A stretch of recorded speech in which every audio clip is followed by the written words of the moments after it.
معزز ناظرین، السلام علیکم ورحمۃ اللہ وبرکاتہ۔ آج کی کلاس میں ہم پڑھیں گے سورۃ الناس، اس کا ترجمہ اور گرامر۔ وَلَقَدْ يَسَّرْنَا الْقُرْآنَ لِلذِّكْرِ فَهَلْ مِن مُّدَّكِرٍ۔ ہم نے اس قرآن کو سیکھنے والوں کے لیے، نصیحت حاصل کرنے والوں کے لیے آسان کر دیا ہے۔ کوئی ہے جو اس سے نصیحت حاصل کرے؟ اللہ تعالیٰ نے اس قرآن پاک کو ہمارے لیے ضابطہ حیات بنایا ہے اور اس کے اندر بہت زیادہ نصیحتیں ہیں ہمارے لیے۔ تو معزز ناظرین، جب تک انسان ترجمہ نہیں پڑھتا، اس کو سمجھتا نہیں، صرف سادی عربی کے ساتھ پڑھنا یہ بھی ثواب کا کام ہے، اس کو بھی ہم جسٹیفائی نہیں کرتے، بلکہ ثواب تو ہے، لیکن یہ پتہ نہیں چلتا کہ اس کے اندر اللہ تعالیٰ نے کیا فرمایا ہے، ہمارے لیے کیا حکم ہے۔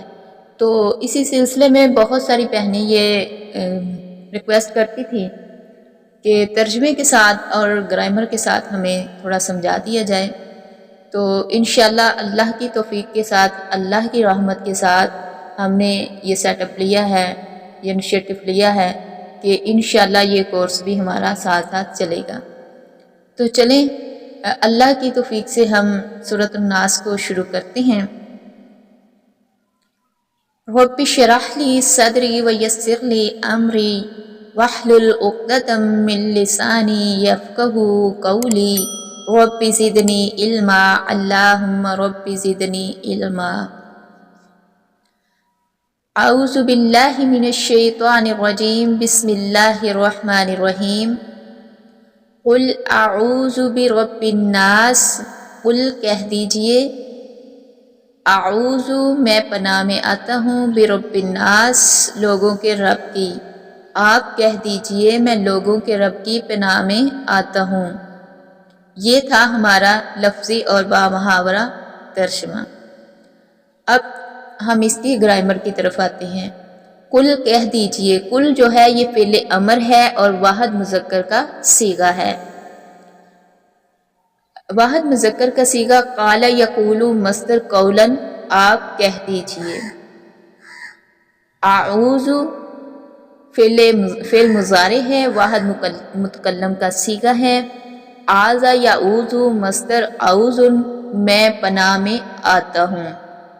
برب الناس با حرف جار، ناسی جو ہے وہ مجرور،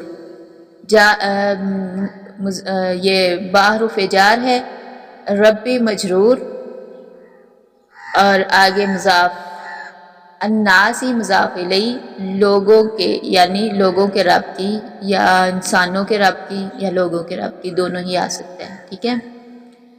کل جو ہے فعل امر واحد مذکر حاضر کا صیغہ ہے۔ قال یقول مصدر قولاً ہے، ٹھیک ہے۔ آپ کہہ دیجئے، اچھے سے آپ اس کو نوٹ کرتے جائیں کاپی پہ تاکہ آپ کو بعد میں بھی یاد رہ سکے۔ اعوذ فعل مضارع واحد متکلم کا صیغہ ہے۔ اعوذ یعوذ مصدر اعوذ، میں پناہ مانگتا ہوں۔ برب الناس با حرف جار، معنی اس کا ہے کی، ربی مجرور اور مضاف ہے، یہ رب کا، رب یا پروردگار دونوں معنی آ سکتے ہیں۔ الناسی مضاف الیہ، لوگوں کے رب کی، ٹھیک ہو گیا۔ اس آیت کو امید ہے کہ آپ کو اچھی سے سمجھ آ گئی ہوگی کہ اس کے اندر فعل کون سا ہے اور اس کے اندر امر کا صیغہ ہے، واحد مذکر کا صیغہ ہے، کون سا جار اور مجرور، اس چیز کا مضاف الیہ کا آپ کو پتہ چل گیا ہوگا، ٹھیک ہے۔ اس کو سمجھنے کے لیے مضاف کیا ہوتا ہے، فعل کیا ہوتا ہے، اسم کیا، متکلم کیا ہوتا ہے، ماضی کا صیغہ کیا ہوتا ہے، اس کے لیے ہم گرامر کا تھوڑا سا کورس انشاءاللہ شروع کریں گے، اور جو بہنیں نہیں جانتی اس چیز کو ان کے لیے ہم وہ کورس لانچ کریں گے جس کے اندر ان ساری چیزوں کے بارے میں بتایا جائے گا۔ آج ہم انشاءاللہ سورۃ ناس کے اندر جو چیزیں بتائی گئی ہیں گرامر کے لحاظ سے وہی آج ہم پڑھیں گے انشاءاللہ۔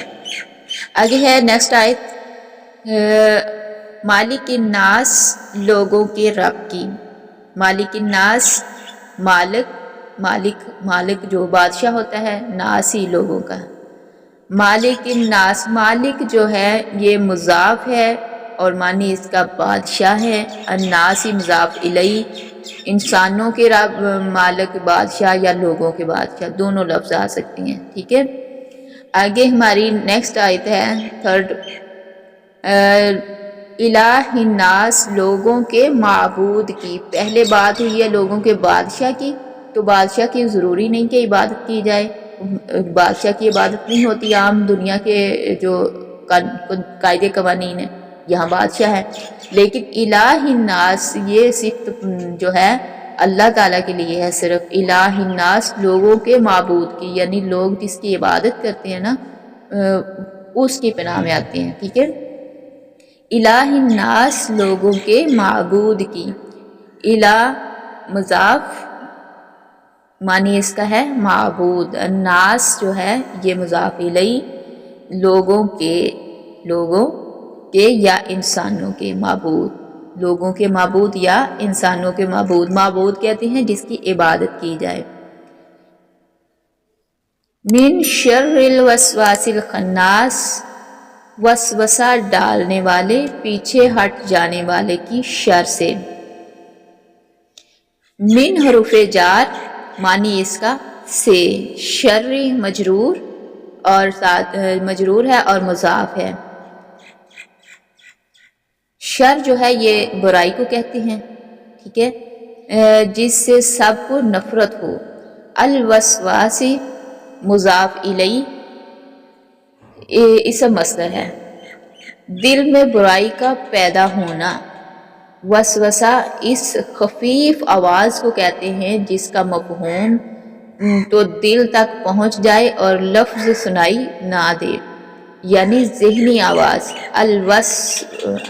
الوسواسی شیطان کو بھی کہا جاتا ہے، یعنی وسوسہ پیدا کرنے والا، اس وجہ سے مصدر کو اسم فاعل استعمال کیا گیا ہے، وسوسہ ڈالنے والا شر سے۔ الناسی جو وسوسہ ڈالتا ہے نا اس کی شر جو ہے اس سے ہم پناہ چاہتے ہیں اللہ تعالیٰ سے، اسی چیز کی من شر الوسواس الخناس، ٹھیک ہے۔ الخناس خنس مصدر سے مبالغہ کا صیغہ ہے، پیچھے ہٹ